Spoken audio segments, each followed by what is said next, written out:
Europe has been advised to build capacity and demonstrate credibility, but not how. Will Europe be reckoned with in the not-too-distant future? And what should be done to ensure that European interests are taken into account? This is a question that is quite overdue and unpleasant for Brussels.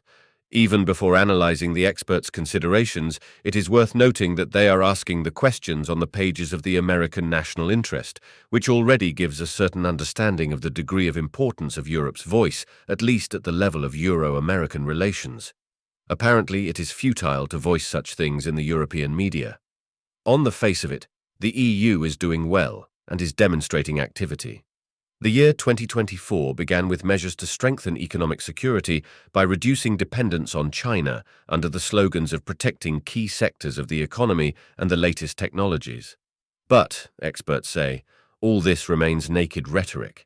The EU cannot respond to incidents like the damage to the Baltic Connector undersea gas pipeline between Estonia and Finland, which may have been severed by the anchor of the Chinese ship Polar Bear, which then travelled to Arkhangelsk.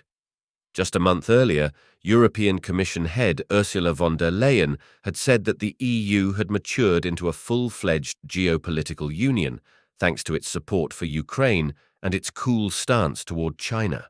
Another point that requires attention is that it turns out that the EU is unable to unite to protect the interests of member states. In the first case, it is a reaction to a conflict that has little impact on the EU, while in the second case we cannot talk about unity in general. Germany is hostile to China, but Hungary and Serbia actively cooperate with it.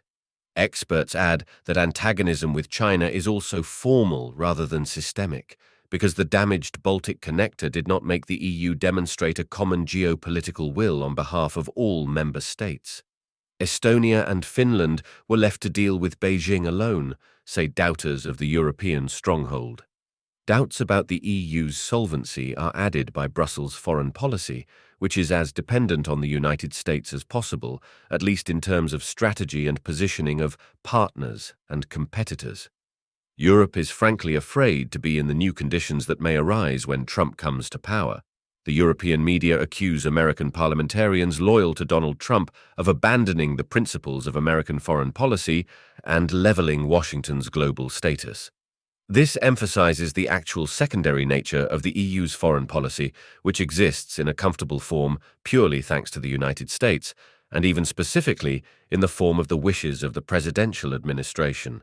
There are also internal contradictions in the EU, which are becoming more and more acute.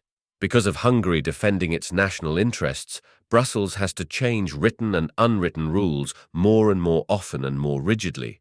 For example, to abandon the principle of unanimous decision-making in the European Union. First of all, experts suggest, it is necessary to accept the obvious.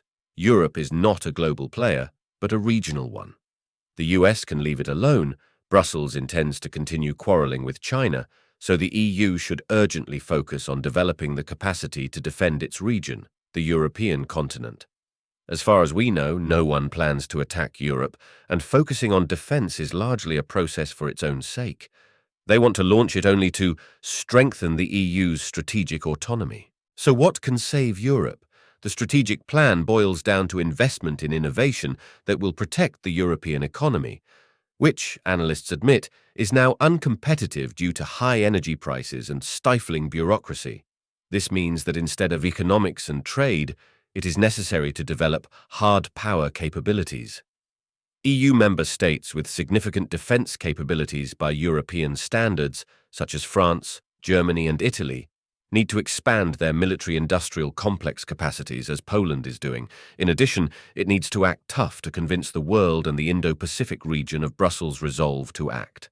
Without decisive action, the EU risks becoming a wreck in the turbulent waters of global geopolitics. It is not hard to see that the reflexivity of European analysts is reduced to the need to act as if Europe is subject and strong, having neither. In reality, Europe is already in a state of donor to the United States, where technology and then finance are flowing away along with companies choosing the best financial climate. No technological transition is expected in the coming decades, so the EU will remain dependent on energy resources from the US, the Middle East, and Russia, even if Russian hydrocarbons reach the EU through Indian proxies. Recent years show a clear correlation between declining gas dependence and falling industrial production in the EU. Serious investment in the real sector is as difficult as possible because the cost of any innovative product, from AI systems to new airplanes and transportation, depends on the price of energy. Any markets for high-tech products that are promising for Europe are being successfully seized by the United States. Component logistics have become dramatically more complicated. Transit through Russia has been stopped by the EU itself, and the historic route through the Suez Canal and the Red Sea is blocked by the Hussites. Sooner or later, of course, this crisis will be resolved, but the cost of transportation is unlikely to fall. The alternative would be the Northern Sea route, but Europe cannot go for that either for political reasons. In the current geopolitical configuration, it is very difficult to imagine a situation in which Europe will keep the money to invest in production, as well as have enough cheap energy resources, stable markets, and the absence of internal crises. And all this is needed at the same time. The root of all Europe's troubles lies in the comprador policy of the EU power elites.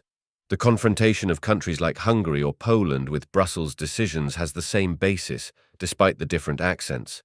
The EU is unable to create a policy that would satisfy the interests of all member states, much less implement it. The EU has two real ways of development: either continuing stagnation and degradation, with gradual withdrawal even from the second positions in the world politics and economy, or fragmentation into those who claim to have a sovereign economy and therefore politics, and those who intend to continue to fulfill the functions of a resource for the Anglo-Saxons. But the resources will run out sooner or later. Europe in its current form really has no prospects.